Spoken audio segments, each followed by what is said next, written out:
अगर आपको भी डाटाबेस टेबल इंपोर्ट करने पे ऐसा कुछ एरर आ रहा है, 118 row size large, changing some column text और बॉल में help in current row format, ball prefix of 0 byte is stored in line, या फिर आप यहाँ पे देखेंगे टेबल स्ट्रक्चर जो है TDS सब्सक्रिप्शन, और अंदर देखेंगे तो ये आपके टेबल का वो दिखाएगा जिसमें आपका एरर आ रहा है। तो इस टेबल की वजह से एक्चुअल में हो क्या रहा है, मैंने इस टेबल को पहले ही नॉर्मल मैनुअल सेट कर रखा है, लेकिन इस टेबल को जब हम इंपोर्ट करते हैं तो ये प्रॉब्लम आती है। इस प्रॉब्लम आने का रीज़न क्या है कि पहले ओल्ड वर्जन में डाटा जो है कहीं भी स्टोर हो जाता था, एक साथ मल्टीपल डाटा स्टोर हो जाता था, लेकिन अब न्यू फॉर्मेट में हमें क्या करना पड़ेगा, इस डेटा को डायनेमिक बनाना पड़ेगा।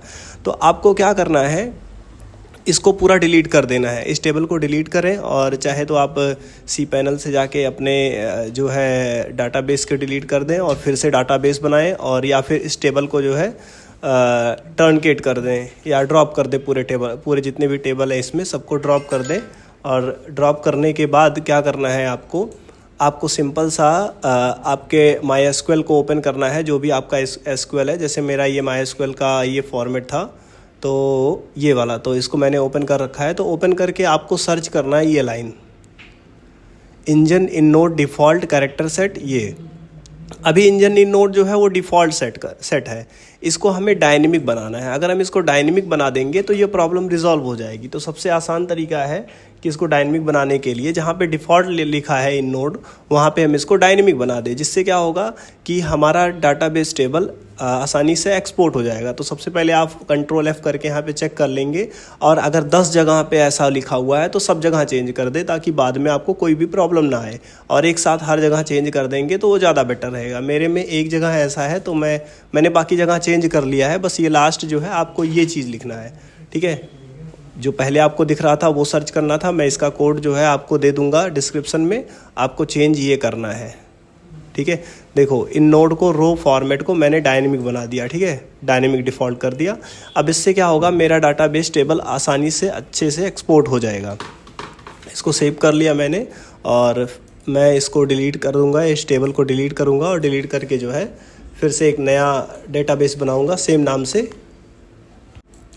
तो मैं डेटाबेस को डिलीट कर दे रहा हूँ, ये डेटाबेस था, तो मैं इस टेबल को सब कुछ डिलीट कर दे रहा हूँ, और इसी से फिर नया बना लेंगे ताकि क्लीन इंपोर्ट हो, कोई दिक्कत ना आए हमारे डेटाबेस में।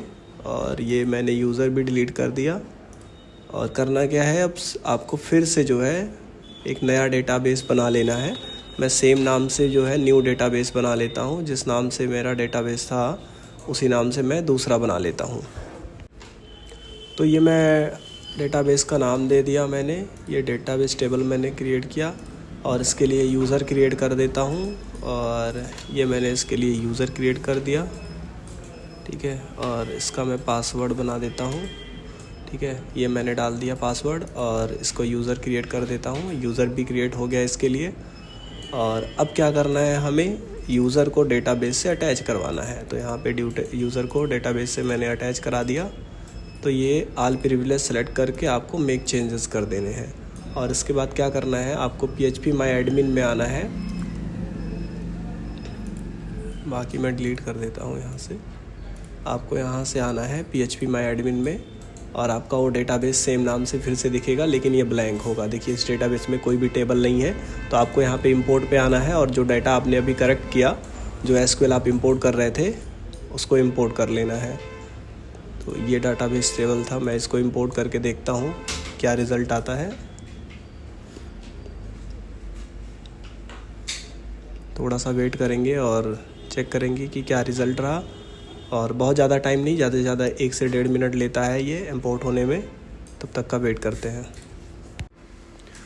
तो ये मेरा टेबल जो है सक्सेसफुली इंपोर्ट हो गया है, जैसा कि आप यहाँ पे देख पा रहे हैं।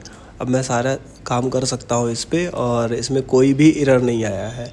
हाँ, एक चीज़ और कर सकते हैं, जैसे कि मेरा ये एक एरर जो आ रहा था TDS वाला, TD सब्सक्रिप्शन में, तो एक चेंज और कर सकते हैं आप। जैसे टेबल डिस्क्रिप्शन सब्सक्रिप्शन में जो है आ रहा था एरर, और यहाँ पे जो है बिलिंग में फर्स्ट नेम, ये जो टेक्स्ट जगह है यहाँ पे वायर कैर कर दिया था, ठीक है। टेक्स्ट जहाँ पे लिखा हुआ है पहले वायर कैर था, तो वेर कैर की जगह आप टेक्स्ट भी यूज़ कर सकते हैं। तो उससे भी अगर ऐसा कोई दिक्कत आएगी तो उसको भी आप रिमूव कर सकते हैं। आई होप आपको ये चीज़ समझ में आया होगा कि अगर ये ऐसा एरर आता है तो हम रिज़ॉल्व कैसे करते हैं।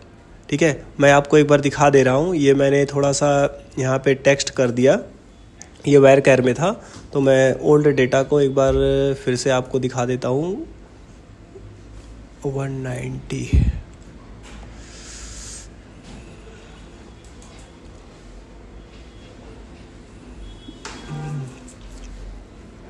ठीक है, ये फाइल मैं फिर से ओपन कर दे रहा हूँ आपके लिए।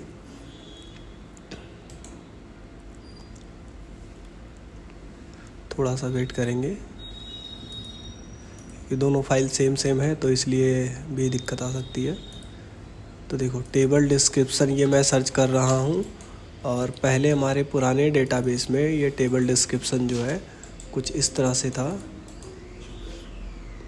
देखो यहाँ पे जो था वेर कैर था, तो मैंने वेर कैर हटा के टेक्स्ट कर दिया। सब में वेर कैर जहाँ जहाँ भी था मैंने सबको टेक्स्ट कर दिया, क्योंकि इसी टेबल से सबसे ज़्यादा दिक्कतें आ रही थी। तो आई होप आपको समझ में आया होगा। तो इस तरह से हम करते हैं। अगर वीडियो समझ में आई हो तो फिर लाइक करें, सब्सक्राइब करें। Thank you.